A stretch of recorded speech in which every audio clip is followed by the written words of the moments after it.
So, as a lot of you may know, the world's been, kinda lately. And to me, the best thing to do during any sort of crisis is to find something to take comfort in. Something to distract me while the Backstreet Boys reunion tour is going on. In 2020, I just kinda got into a bunch of shit. Got all this free time. Might as well check out some of the stuff people have been telling me about. See, I'm the kind of guy who, if you tell me to check something out, I say I will, and then actually get around to it about 3 years later. Gotta let the hype die down, you know? 2020 was really the year of me saying, okay, enough is enough. What is all this shit people want me to see? And I think that just made that year one of discovery for me. But really just an absurd amount of new hyperfixations to annoy my friends and family about. I'll probably talk about a bunch of these in their own separate videos, but right now, I kinda just want to focus on one of them, and that's Jenna Marbles. For those who don't know, Jenna Marbles is an American YouTuber with over 20 million subscribers. Her channel's been around since 2010, where she uploads at least once a week and has about 250 videos uploaded so far. Her most watched video, titled I Filmed My Dog Whenever He Was Nasty or Cried for 24 Hours, has over 17 million views, which is a really high number considering it's a video where her dog cries, drools, and eats food like a little goblin. I mean, that's just pretty cute though. Jenna's videos are a bit hard to categorize. I kinda like to describe them as let's try things videos, because that's exactly what they are. Jenna trying different things, usually because she saw someone else do it online and immediately wanted to do it too. Because of this, we get such gems as I made a train for my dogs and making my dog a bed out of soap. A lot of our videos are dog content, which we all love to see because those are some fucking cute dogs, and seeing dogs do stuff is just really nice. It's the content we need these days. I say dogs because she actually has 4 of them, the youngest being a rescue that she got back in April of 2019. Each dog has a really distinct personality, making them just as animated and entertaining as the humans in her videos. Let me show y'all what I mean. This is Mr. Marbles, the oldest of the group. Jenna actually got him before she started on YouTube, and no, she didn't name him after her, it's actually the opposite. When Jenna was just starting to get big online, her mom was also trying to establish her own business, so in order to make sure her mom would come up when people searched up their last name, Jenna took an alias. He's about 12 years old, and he isn't very smart, but that won't stop him. Sure, he won't eat unless the food is on the floor for him, but look, he can fly! Look at him go! Blast off in 3, 2, 1!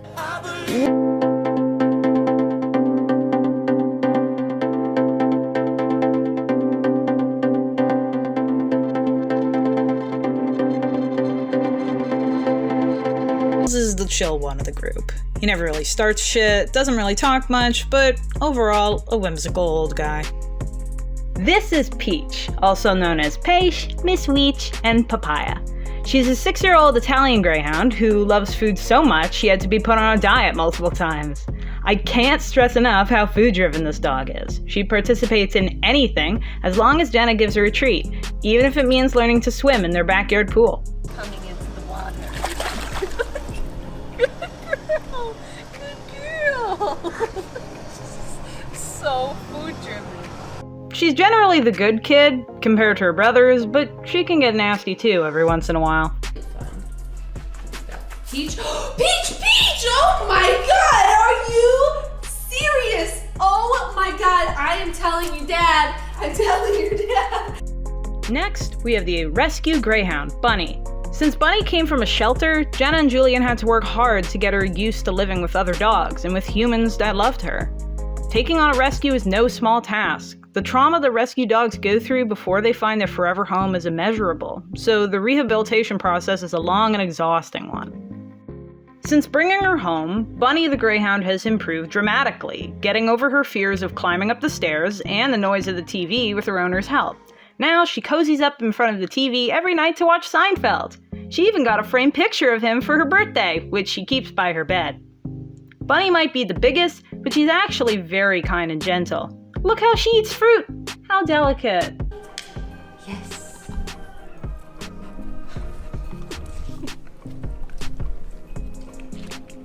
Is it yummy? Bunny is the nicest dog in the household, especially compared to Jenna's fourth dog. Kermit. This little guy is my favorite out of the whole group, simply because of how much a prima donna he is. He's an Italian Greyhound, just like Peach, which means he gets the zoomies sometimes, which one time, no joke, made him literally and irreversibly break his tail. I'm not making this shit up. This boy goes to the vet nearly once a week for something or another, usually small stuff, and people think that he's actually trying to bring it on so that he keeps his owners from leaving the house so that they have to spend more time with him. Want fun Saturday. Need reason to be alone. Spider, come here. So can get mommy and daddy to take me to Studio City. Whatever's the case, this dog will make sure to cry like his life depends on it, because God forbid he's not the center of attention all the time. Kermit cries all the time, even if he's not upset about something. Sometimes he just cries. There are whole compilations of him just crying on YouTube, multiple of them in fact. The whiniest of dogs are silent in comparison to this crybaby. This dude cries more than I did after seeing Endgame for the first time. If he shed actual tears, he could fill a bathtub in an hour. I know I'm dwelling on this a lot, but it needs to be said. This boy is very, very emotional. We're in this for the long haul, but it's not gonna take 5 minutes. We already know it's a lie. And the best part is, this isn't even half of the bad stuff that he does. When he isn't crying, he might be trying to bite Jenna or doing other nasty things. This guy has a rap sheet that goes for miles. Here's a quick highlight reel of his many nasty crimes. I'm just touching you. Can I not pet you? You're a dog. You have Kermit. yourself mistaken. He's a nasty boy. Not Kermit, a dog. we've lived together for 6 years. We love each other. Hey, Kermit, drop the greenie, Kermit. Kermit, that's not your green. Kermit, you can't take that from the ice tray. Kermit, drop the greenie. He stole it from the ice tray. Kermit. It's nasty. That is so nasty. Sorry. Oh, Kermit, that's so nasty. You like this, Kermit? Oh, he did it again. I'm not even like being. Like, He's drooling a whole puddle, I know, dude. Kermit, you have to wait. I have to break up Marbles' food, honey, okay? Kermit, no one is judging you. We know you have a soap fetish. It's okay. Just let it out. Why are you still crying? Wow, Kermit loves Irish Spring. Kermit, no. What a little criminal. If you like dog content, I cannot recommend Jenna's videos enough, because most of them, especially the recent ones, are dog content, and even when they're not, her dogs will try to make it all about them. Especially Kermit. Outside of dog stuff, Jenna often likes borrowing ideas from beauty bloggers or artists she finds online, and trying to do what they did for a video. She feels compelled to try them out, which I can't blame her for, because a lot of them are either simple enough to do in theory that you think anyone could pull it off, or weird enough that it just makes sense to try it.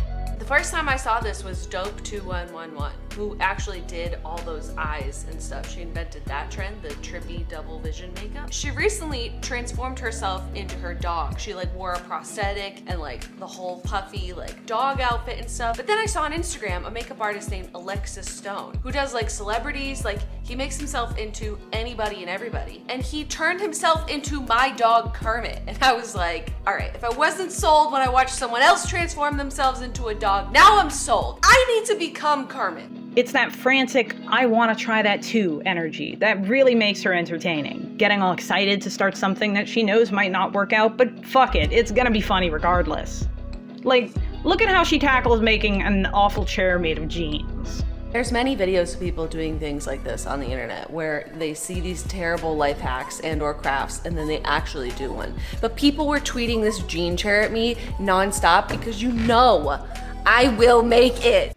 She gives off this infectious giddiness, making you just as excited to see the craft made. And even if it sucks, she still appreciates the thing she made. I'm gonna sit in it. And the second I sit in it, it's gonna fall apart, but I'm also going to get staples everywhere. They're everywhere. I know how many staples went in this. I stapled it.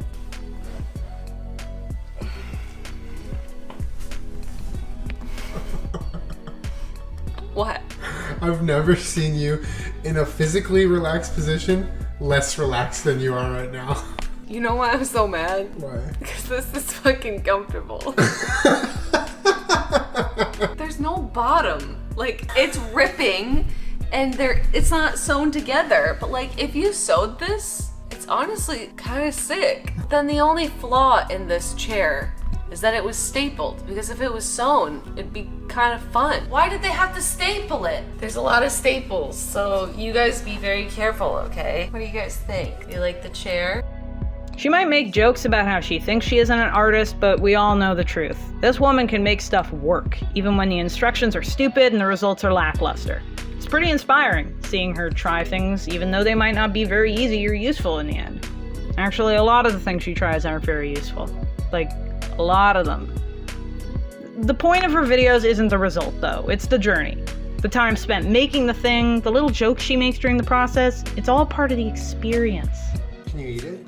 You can eat anything you want, Julian. It's just a matter if you'd like to die from poison or not. Oh, yes? Wait, if you eat this, it's just like Darwinism at its finest. I gotta go to the doctor. Something happened in my hand, I gotta go. All the while, we get to hang out with this wonderful woman, this charismatic, funny, lovely woman, as she does dumb shit she found online just because she wants to. Honestly, I'm not complaining. One of my favorite videos of hers is titled, "Buying My Dogs Everything They Touch," a video which, the title's pretty self-explanatory. She takes her dogs through a pet store, and since they're little goofs who want to sniff everything, she ends up spending hundreds of dollars on greenies, shirts for Kermit, and a big stuffed sausage. We usually get them these like little toys, they fit in their mouth, but Kerm, I guess I was underestimating you. You really enjoy this big sausage, don't you? Kermit likes a big sausage. I think I've seen this video at least a dozen times because it's the perfect mix between funny and cute, wholesome dog content. It's like a slice of life episode of an anime. You get to see your favorite characters do normal stuff, but it's still entertaining because they bring their unique weirdness to it. It's this new environment that lets us see the dogs at their most raw and unfiltered state. We see the true nastiness, the true food obsession, the true void that is Marbles' mind. Is he okay? What is that? Where are you? He doesn't know the answer to either of those. What is this? Seeing the dogs react to all the sights, sounds, and smells of the store, it's like they're chaotic little kids all hyped up on sugar. They just want everything, even things they clearly shouldn't have, which is a sight I'm sure parents can relate to. At the end of the day, when they show off all the stuff they bought, you see just how much they actually bought. Look at all that. Jenna even says she spent hundreds of her hard-earned dollars, showing that she actually committed to the bit, even though it meant buying her dogs a year's worth of greenies and several shirts they don't want to wear. It's kind of refreshing to see a shopping spree that isn't all about flexing on the audience. Like, most big-name YouTubers are making bank, so they feel the need to show off how wealthy they are by bragging about it and showing off the expensive stuff they buy. They've got fancy cars, a pool in their backyard, a closet full of designer clothes, and they act like it's nothing. Whenever they film themselves going shopping, you can't help but feel the ego seeping out of the computer screen. But here, you don't get any of that, because Jenna is not one of those people. Sure, she spent a lot of money, but it's not for her, it's for her dogs. If anything, it's the dogs that act spoiled here, because they go around the store and demand big bags of treats that are way too big for them and steal toys from each other. At the end of the day, this video is not only entertaining, but it teaches us a wonderful lesson, and that is to never trust your dog with your credit card. While I'd love to keep talking about Jenna's dogs or her weird makeup videos, I think it's important right now to talk about the end. On June 26, 2020, Jenna posted a video titled "A Message," what would be considered her last video. In it, she explained that she has decided to take a hiatus from YouTube for an undetermined amount of time, for the sake of her own mental health. She publicly denounced the type of humor that she, as well as many other popular YouTubers at the time, thrived off of in their early days on the internet, which occasionally included racist, sexist, or otherwise offensive jokes. An example of this is in one of her videos from 2011, in which she donned what could be interpreted as blackface to impersonate famous rapper Nicki Minaj.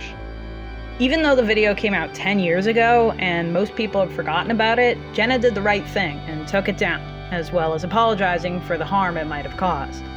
While these types of jokes were deemed okay back then, they never really were okay, and they certainly aren't now. Jenna's decision to take down her old videos and leave the internet is a noble one, but I can't help but feel sad, and I know other people feel the same way. Over the course of a decade, Jenna has carved out a space for herself in the ever-changing landscape of YouTube, and proved herself to be a confident, creative, and charismatic content creator on a platform that's becoming more and more unforgiving as time goes on. She was a force of positivity for hundreds of people, someone who could cheer them up even when the whole world was going to shit. Sure would have been nice to have her around to keep people like me sane during the rest of 2020, but I respect her decision. The best thing we can do now is wait, and hope she decides to come back. If she doesn't, at least we have her old videos to watch and think about the good times. If she does, I'll be happy to see what new weird things she has in store.